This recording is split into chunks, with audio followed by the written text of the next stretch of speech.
And that's a guy who gets the ball last a lot. He's smiling. That's not good for the Raiders. I'm going to say that now.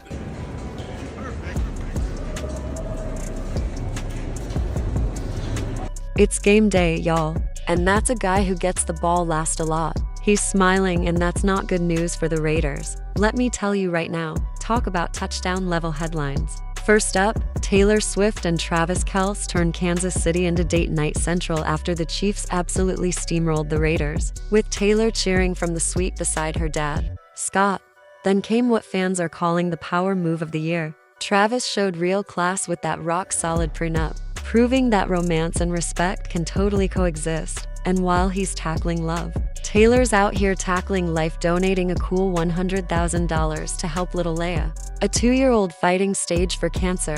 Next up, fans got emotional when Taylor's old friend Jeff Lang's story resurfaced, inspiring a track on her brand new album. Then, Travis strutted into Arrowhead Stadium looking GQ ready before Saturday Night Live wrapped it all up with Sabrina Carpenter hilariously spoofing Taylor's Fate of Olivia. Now picture this. Arrowhead Stadium is buzzing. The Chiefs just flattened the Raiders, 31-0. That's right, 0, as in nobody's home. Kansas City fans are on cloud 9. And Travis is strutting around like the king of the gridiron, up in the suite. Taylor's rocking her signature red lip, decked out in Chiefs gear beside her dad, Scott. Everyone's thinking the same thing. The royal couple of sports and pop are back in action. Insiders say Taylor showed up with her dad to cheer every yard Travis gained like a proud Yankee.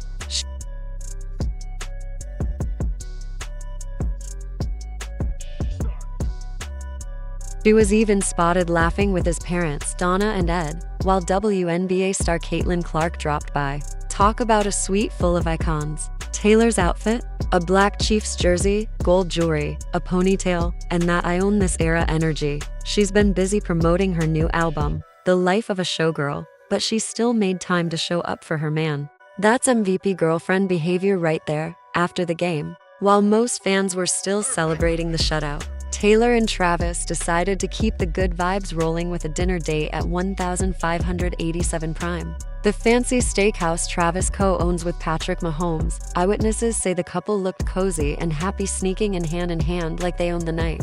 Fans who caught them on camera went full meltdown mode online.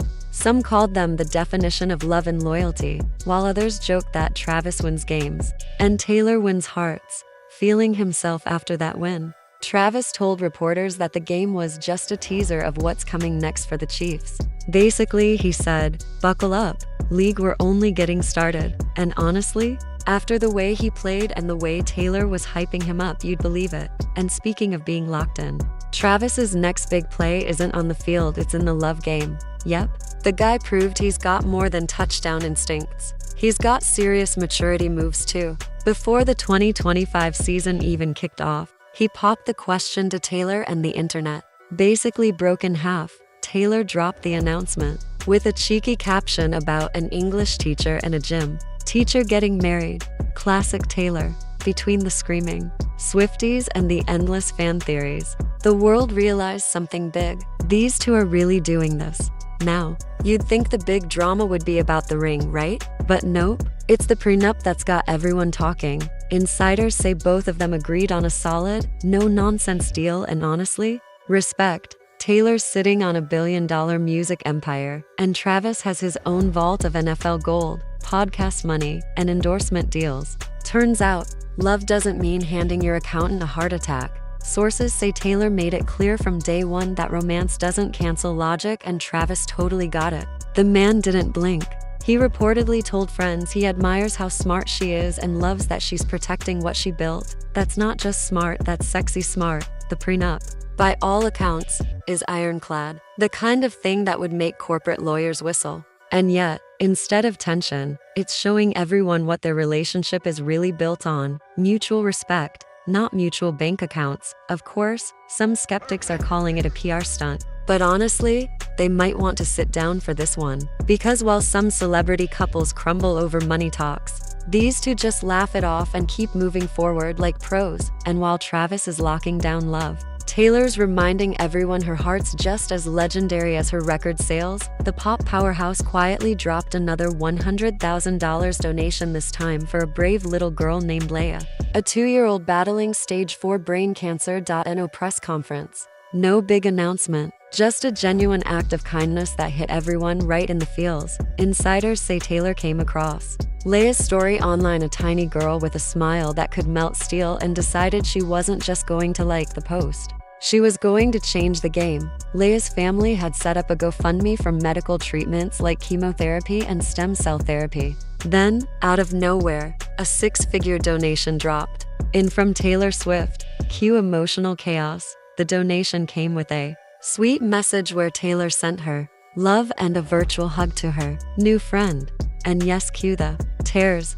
Leia's mom has been posting updates about her daughter's fight, and at one point, little Leia even called Taylor her friend in a video that, of course, made its way to Taylor. You can practically picture Taylor seeing it and saying, "Well, I've got plans today." And just like that, she made the kind of impact most of us can only dream of. Within hours of her donation, the GoFundMe page exploded, not just meeting the goal, but shattering it. Fans joined in, donating in multiples of 13 because, of course, Swifties. It turned into a full-on movement of love, hope, and glitter. And speaking of hearts that hit harder than a Chiefs touchdown, Taylor's next emotional play throws us way back like flip phone. MySpace era, back to her Tennessee days, and a name fans are whispering about again. Jeff Lang. Yep, that's the one. Before anyone starts assuming it's some secret fling or surprise collab, let's clear it up. Jeff wasn't an industry guy or a backup dancer, he was part of Taylor's pre-fame world. This was the I Still Write in My Diary era, when she was a teenage dreamer lugging her guitar around Hendersonville. People who knew them say Jeff was her first audience, the friend who always listened to her early songs, her personal front row fan before there were stadium tours or Grammys. But tragedy struck in 2010 when Jeff passed away unexpectedly. Insiders say it wrecked her, the kind of heartbreak that doesn't fade.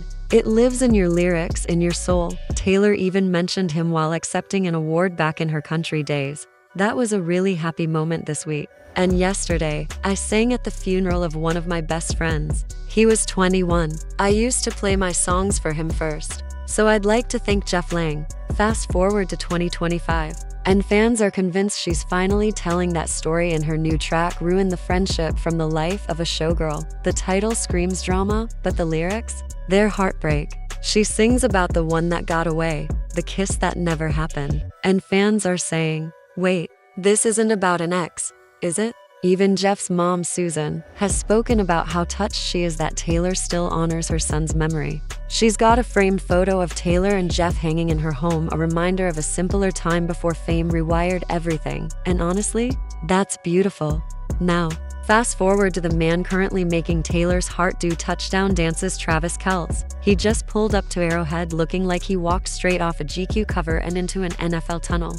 Forget game day, this was a fashion show with cleats. He rocked a slick black leather jacket over a gray hoodie, black pants, and those "don't mess with me" shades that scream "My Fianky's Taylor Swift." And yes, she picked this outfit. Insiders say the Swift effect is real.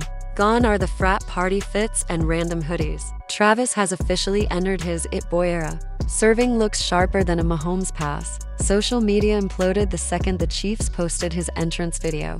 Swifties were losing it. Chiefs fans were hyping him up. And one fan summed it up perfectly: that's daddy energy. Meanwhile, others joked that Travis was cooking both defenders and the fashion game. And speaking of serving looks, while Travis was turning Arrowhead into his personal runway, Saturday Night Live turned Studio 8 Hours into a full-blown pop culture carnival. Sabrina Carpenter, doing double duty as host and performer, roasted Taylor's fate of Olivia like only SNL can. Picture this: a perfectly innocent birthday song spirals into a confession about one of the friends hooking up with a guy named Domingo. Yep, we went from Hallmark vibes to full "oh girl, what did you do?"